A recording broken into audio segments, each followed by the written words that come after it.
Marxism merupakan aliran pemikiran dan gagasan idea pemikir Karl Marx. Marxism sangat berhubung rapat dengan manifestasinya iaitu komunisme.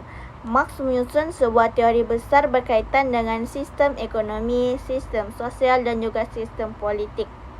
Marxism boleh dijelaskan sebagai salah satu bentuk protes Marx terhadap fahaman kapitalisme, iaitu Marx menganggap bahawa kaum kapitalis mengumpulkan wang dengan mengorbankan kaum proletariat, iaitu kaum yang ditindas. Keadaan kaum proletariat sangat menyedihkan kerana dipaksa bekerja berjam-jam dengan upah minimum sementara hasil keringat yang mereka lakukan dinikmati oleh kaum kapitalis.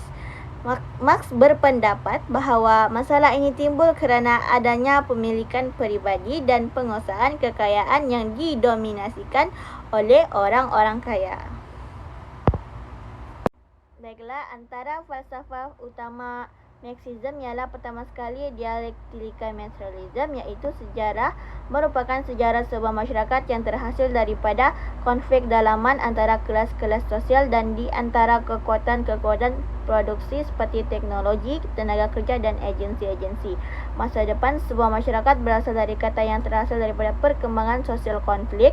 Inilah yang akan membawa kepada kewujudan perjuangan antara kelas atau sering diungkapkan sebagai class struggle.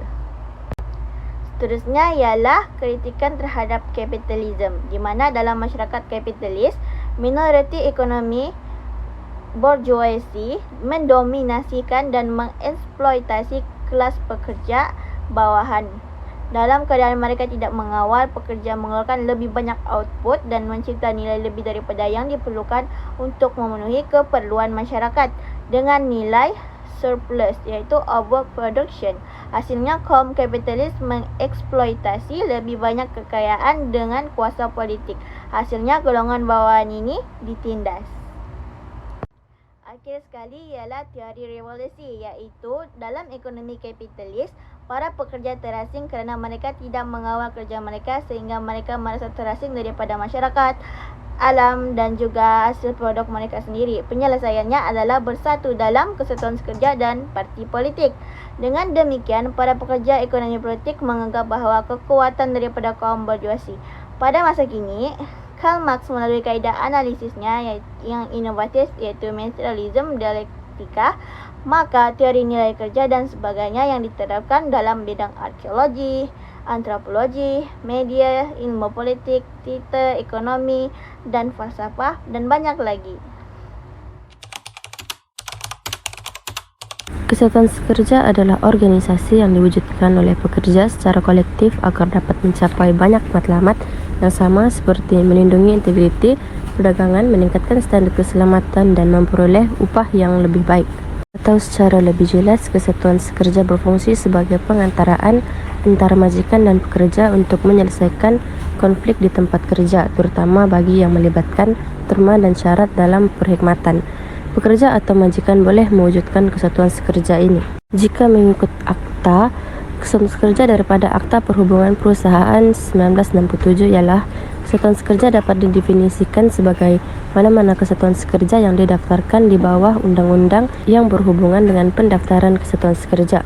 Pergerakan kesatuan sekerja adalah satu elemen penting dalam perhubungan perindustrian di Malaysia. Sebuah kesatuan sekerja ini ditubuhkan berasaskan trade pekerjaan atau industri tertentu yang berfungsi sebagai badan yang menjaga dan melindungi kepentingan maupun kebajikan pekerja. Manakala mengikut Akta Kesatuan Sekerja 1959, kesatuan sekerja ialah didefinisikan sebagai apa-apa pertubuhan atau gabungan pekerja dengan majikan. Jenis-jenis kesatuan sekerja. Kesatuan sekerja yang pertama ialah kesatuan sekerja sektor awam. Kesatuan sekerja sektor awam ini ialah mereka yang bekerja di perkhidmatan awam seperti sektor kerajaan, badan berkanun dan penguasa tempatan. Perbincangan yang sering dijalankan oleh kesatuan sekerja sektor awam ialah dari segi gaji dan juga ganjaran. Kesatuan sekerja sektor awam ini juga tidak ada sebarang perundingan kolektif maupun perjanjian kolektif. Perbincangan yang dilakukan adalah melalui Kongres Kesatuan Pekerja-Pekerja dalam Perkhidmatan Awam, QPEX. Pihak QPEX akan menjadi menjadi wakil kepada Kesatuan Sekerja Sektor Awam ini untuk membuat siri perjumpaan dengan pihak kerajaan sebagai majikan sektor awam untuk menyuarakan sebarang aduan dan juga ketidakpuasan pekerja sektor awam. Kesatuan Sekerja yang kedua pula ialah Kesatuan Sekerja Sektor Swasta. Kesatuan Sekerja Sektor Swasta ialah pekerja yang berada dalam industri dan perniagaan. Kesatuan Sekerja Sektor Swasta ini ialah bebas memilih untuk mendaftar sebagai Kesatuan Sekerja Dalaman ataupun Kesatuan Sekerja Kebangsaan. Kesatuan Sekerja Sektor Swasta ni hanya membela nasib pekerja yang berdaftar di bawah kesatuannya sahaja kerana pekerja tersebut telah berdaftar dan juga telah membayar yuran dengan Kesatuan Sekerja. Oleh itu, mereka berhak untuk mendapatkan sebarang pembelaan daripada Kesatuan Sekerja tersebut. Contoh Kesatuan Sekerja Sektor Swasta ialah Kesatuan Sekerja Industri Perkayuan Sabah, Setiau. Kesatuan Sekerja yang ketiga pula ialah Kesatuan Sekerja Majikan. Kesatuan Sekerja Majikan ialah satu pertubuhan yang mengandungi sekumpulan majikan yang bersatu untuk mencapai tujuan masing-masing. Kesatuan Sekerja Majikan ini dikenali sebagai persatuan, yang mana majikan ini tidak boleh menyertai sebarang kesatuan sekerja. Dan setiap kali terdapatnya konflik, pihak Kesatuan Sekerja Majikan ini hanya mempunyai satu wakil dalam setiap pertikaian industri antara majikan dan juga pekerja. Contoh Kesatuan Sekerja Majikan ialah The Malayan Agricultural Producer Association, MAPA.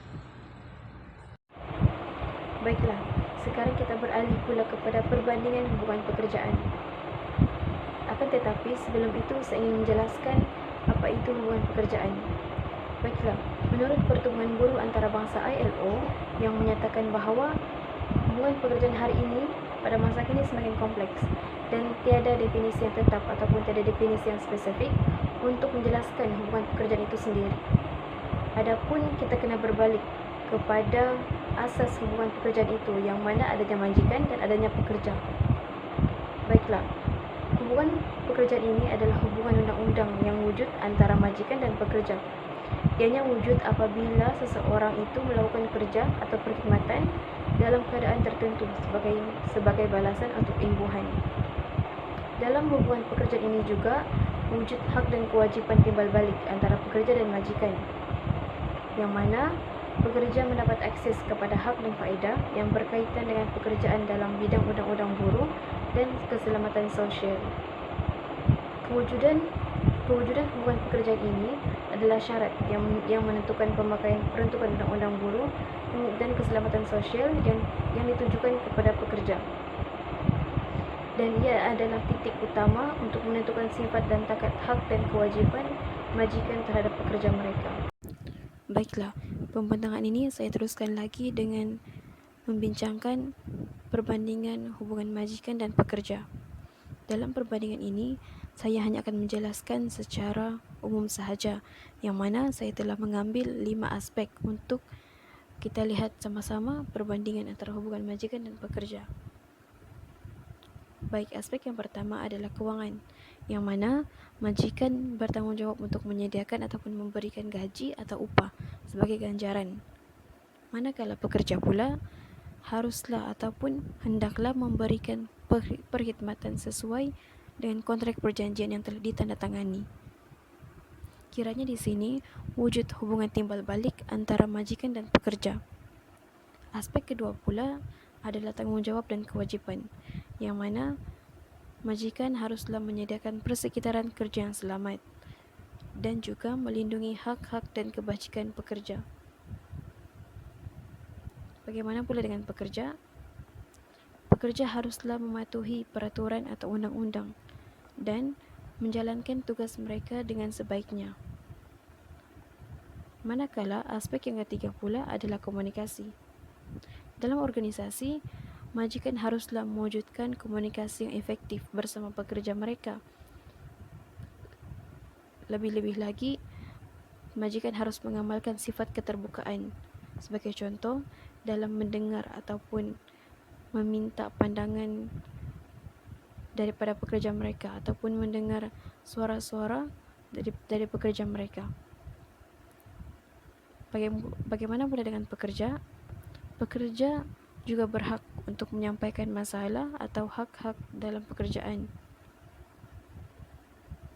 Aspek yang keempat pula adalah penghargaan, yang mana majikan boleh memberikan pujian atau insentif sebagai tanda menghargai para pekerja mereka yang sudah menjalankan tanggung jawab mereka dengan sebaiknya. Begitu juga dengan pekerja dengan adanya penghargaan ini, pekerja merasa diri mereka ini dihargai, dan perkara ini akan mendorong lagi mereka bermotivasi dalam melakukan sesuatu pekerjaan itu. Aspek yang terakhir adalah work-life balance, yang mana majikan haruslah menyediakan atau memberikan skop pekerjaan yang teratur dan jelas, supaya pekerja mereka ini tahu dan jelas mengenai job scope kerja mereka. Begitu juga dengan pekerja haruslah melaksanakan tugas mengikut job scope kerja yang telah ditetapkan, supaya mereka tidak merasa terbeban dengan sekiranya mereka membuat sesuatu pekerjaan yang di luar daripada tugas yang ditetapkan oleh mereka. Sekian itu saja dari saya. Terima kasih. Assalamualaikum dan salam sejahtera. Saya Ismail Rafiq. Saya akan mematangkan bagian Carmex dan peranannya dalam hubungan majikan pekerja. Pertama, Carmex telah membagikan 3 kelas utama dalam struktur masyarakat kapitalis, yaitu kelas buruh, upahan, kelas kapitalis, dan juga kelas pemilik, yaitu landowner. Walau bagaimanapun perkembangan struktur industri, kapitalisme hanya memperkenalkan 2 jenis kelas saja, yaitu kelas burgues dan proletariat. Maka kesannya semua kelas buruh upahan akan diklasifikasikan sebagai kelas proletariat, manakala kelas kapitalis dan pemilik tanah pula dikategorikan sebagai kelas burgues. Kelas proletariat dan burgues memiliki fungsi sosial yang berbeza-beza, di mana kelas burgues memiliki alat-alat produksi dan menguasai proses pengeluaran secara keseluruhannya, sedangkan kelas proletariat pula dianggap sebagai objek dalam pengeluaran dengan menjual tenaga kerja mereka dan mengenakan gaji atau upah. Carmex juga menyifatkan sejarah manusia adalah sejarah pertentangan antara kelas menindas dan kelas yang tertindas. Kadang-kadang pertentangan tersebut dapat dilihat secara tersembunyi, tetapi ada kalanya yang berlaku secara terbuka. Seterusnya, teknik majikan yang paling berkesan ialah teknik menanamkan sifat ketakutan. Malah, pertentangan majikan semakin mendalam dan merupakan pembulian di tempat kerja dalam masyarakat yang memiliki indeks jarak kuasa yang tinggi. Kesannya, pekerja lain menjadi lebih takut dan kesatuan kerja akan lebih merosot. Mereka sanggup menerima perlakuan yang tidak adil itu karena takut untuk dipecat. Majikan juga memanfaatkan teknologi untuk memantau pekerja. Keadaan ini membuatkan para pekerja berasa sentiasa diperhatikan dan takut untuk menyatakan keluhan mereka. Akhir sekali, taktik ketakutan ini menunjukkan ketidakseimbangan kuasa antara majikan dengan pekerja.